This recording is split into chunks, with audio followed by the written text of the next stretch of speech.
गांधी परिवार की अगर हम बात करें, क्या ये माना जाए कि अब प्रियंका गांधी जब आ चुकी हैं अब संसद में, और राहुल गांधी ने जितनी वोटों से जीत हासिल की थी वायनाड में, उससे ज़्यादा 4 लाख प्लस से ज़्यादा वोटों से जीत कर आ रही हैं, अब कहीं ना कहीं प्रियंका गांधी फ्रंट पर आ सकती हैं? तो राहुल गांधी को इतने मौके मिले, किसी भी नेता को इतने मौके नहीं मिलते हैं। अब कांग्रेस संगठन के कई नेता भी दबी जुबान कहते हैं कि नहीं, अब प्रियंका गांधी को आगे कीजिए। नहीं, प्रियंका के नाम पे जो बंद मुट्ठी थी वो मेरे ख्याल आज पहली बार नहीं खुली है, वो काफ़ी समय से खुल गई थी। पहले तो ये था कि परिवार की मदद करेंगी, फिर उनको यूपी का इंचार्ज बनाया गया, फिर ऑल इंडिया का वो जनरल सेक्रेटरी बनी। तो अब ये कहना, वो पार्लियामेंट में आ रही हैं पहली बार जरूर, लेकिन अब वो कोई चमत्कार अलग से ऐसा जो बंदमुट्ठी वाला सब आदमी उम्मीद कर रहा था, उस किस्म का चमत्कार उनके साथ अब जुड़ा हुआ नहीं है। उनकी खूबियां हैं काफ़ी, निश्चित रूप से वो बढ़िया बोलने से लेके और बढ़िया रेस्पॉन्स करना हर घटना पे, वो सब चीज़ें उनकी हैं। लेकिन राहुल भी इस बीच मैच्योर हुए हैं। राहुल भी जो पहले थे उससे काफ़ी बदले हैं, और राहुल ने अपने को पोजीशन जिस जगह किया हुआ है, वो नरेंद्र मोदी का विकल्प, छोटा विकल्प, कमजोर विकल्प, जो भी आप मानिए वो है, लेकिन राहुल गांधी के अलावा बाकी लीडर आपको दिखाई नहीं देते। विकल्प रहेंगे तब तक मोदी जीतेंगे। वो ठीक है, लेकिन राहुल गांधी के पैरेलल कोई और पर्सनालिटी अपोजिशन से आपको दिखाई नहीं देती। ये कांग्रेस का में उनका दबदबा रहने का या उनको लीडर रहने का लाभ है, उस परिवार का लाभ है, या इस बीच जो लगातार हार जीत से वो मजबूत हुए हैं। मैं मानता हूँ कि हार को इतने ढंग से संभालना, ये अपने आप में, इतने में तो कोई आदमी किनारे हो गया रहता। तो वो उनके पक्ष में है। अब ये देखना है, पार्टी उनके साथ नहीं चलती है, नहीं चल पा रही है, ये बार बार दिखाई दे रहा है कि जो बातें वो अब या तो वो ज़रूरत से ज़्यादा आगे की बात बोल रहे हैं, या फिर संगठन पे ध्यान नहीं दे रहे हैं। एक चीज़ ये है कि बटेंगे तो कटेंगे, मैं उस पर आऊँगा। महाराष्ट्र में बटेंगे कटेंगे अगर चला है, तो फिर झारखंड में क्यों नहीं चल पाया बांग्लादेशी घुसपैठियों का मुद्दा? देखिए, अभी डाउटफुल है, मैं मानता हूँ, लेकिन जिस किस्म का स्वीप आया है महाराष्ट्र में, वो सामान्य शासन और शासकीय कदमों से नहीं आता है, संगठनिक कदमों से नहीं आ, उसके पीछे एक ज़बरदस्त इमोशनल अपील होनी चाहिए। महाराष्ट्र में मुसलमानों की जितनी संख्या है, ये नारा चाहे जो भी अब आके बीजेपी का प्रवक्ता बोले, इसका एक मतलब बहुत साफ था, पोलराइज करना और जाति के कार्ड को खारिज करना। महाराष्ट्र में जो जाति का कार्ड उठाया जा रहा था, वो चाहे मनोज जारंगे पाटिल उठा रहे थे, चाहे राहुल गांधी उठा रहे, दोनों को खारिज करना था। तो वो दोनों फायदे तो हुए हैं, लेकिन इसके साथ एक इमोशनल अपील अगर न जुड़ी होती तो ऐसा ज़बरदस्त रिजल्ट नहीं आता जो अभी हमको दिखाई दे रहा है। ऐसा स्वीप जहां कांग्रेस का इलाका माना जाता था, मराठों का गढ़ माना जाता है, मतलब स्थानीय मुद्दे आप कह रहे हैं काम वहां पर नहीं किया। अगर किसानों का मुद्दा कांग्रेस ने उठाया हो, या फिर एमएसपी का मुद्दा उठाया हो, मराठा आरक्षण का मुद्दा उठ रहा था, ये सारी चीजें इन सब पर भारी पड़ गया।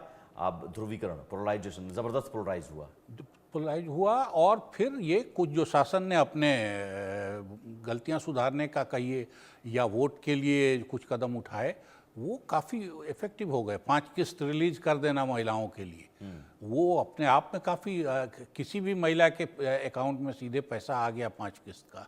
तो मुझे लगता है कि जो भी पुल बनवाइए और रेल बनवाइए और हवाई जहाज उड़वाइए, उसकी तुलना में वो उस महिला के लिए बहुत बड़ी चीज़ है, और ये भरोसा कि आगे ये डबल होके हमको मिलने वाला है।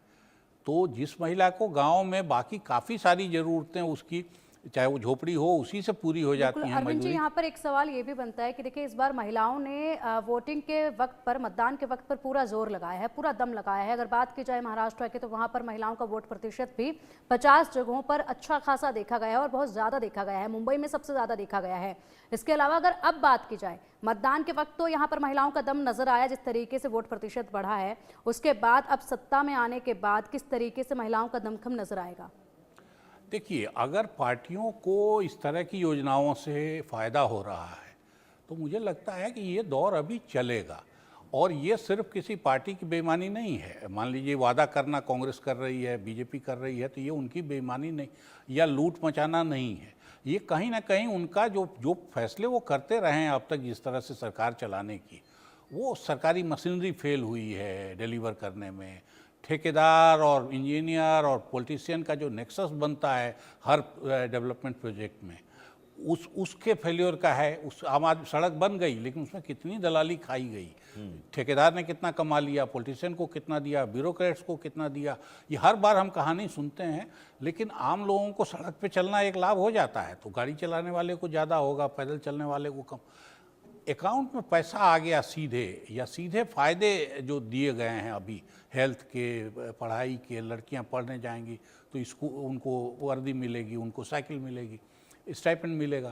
तो इस तरह के फ़ायदे जब आते हैं तो मुझे लग रहा है ये पुराने शासकीय पॉलिसियों के फेलियर का भी नतीजा है। एक बड़े फैक्टर की चर्चा होती है अरविंद जी, इन योजनाओं के अलावा या फिर स्थानीय मुद्दों के अलावा या फिर ध्रुवीकरण के अलावा, हर बार किसी भी चुनाव में ये जिक्र होता है कि क्या पीएम मोदी का जादू बरकरार है, जादुई जो चेहरा है, करिश्माई चेहरा है।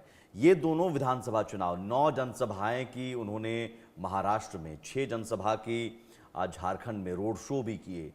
पीएम मोदी दोनों विधानसभा चुनाव में कोई ऐसा चेहरा आगे करके बीजेपी नहीं आई थी कि हम सीएम का चेहरा लेकर आगे बढ़ रहे हैं।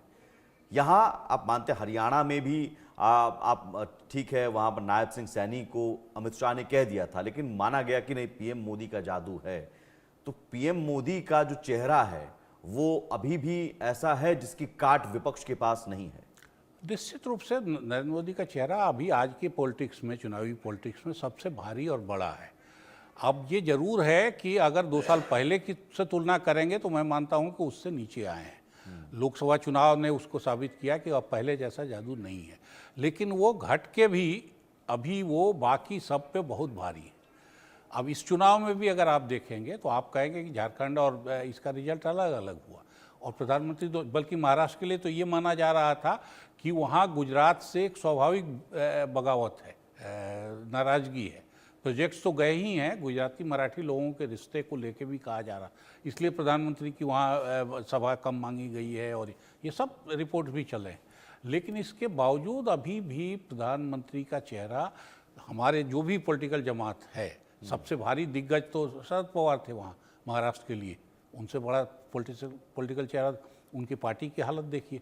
बिल्कुल अरविंद जी, पीएम मोदी का तो चेहरा जो है वो चमका महाराष्ट्र की राजनीति में, और झारखंड में कुछ फीका जरूर रह गया है। लेकिन अगर बात की जाए सीएम चेहरे को लेकर तो उस पर अभी भी सस्पेंस है, क्योंकि पिछली बार जिस तरीके से देखा गया 80 घंटे पहले किसी और ने मुख्यमंत्री पद की शपथ ली, 80 घंटे के बाद जो है किसी और ने मुख्यमंत्री पद की शपथ ली। लेकिन इस बार जो है अमित शाह ने पहले ही देवेंद्र फडणवीस, एकनाथ शिंदे, अजित पवार से बात कर लिया। अजित पवार से पूरे 25 मिनट की बातचीत हुई है। क्या ये बातचीत हुई है इस पर हम सिर्फ अंदाजा ही लगा सकते हैं, लेकिन बहुत जल्द ये तस्वीर भी साफ हो जाएगी। फिलहाल रुकेंगे यहाँ पर एक छोटे से ब्रेक के लिए, चर्चा जारी रहेगी। आप देखते रहिए इंडिया न्यूज।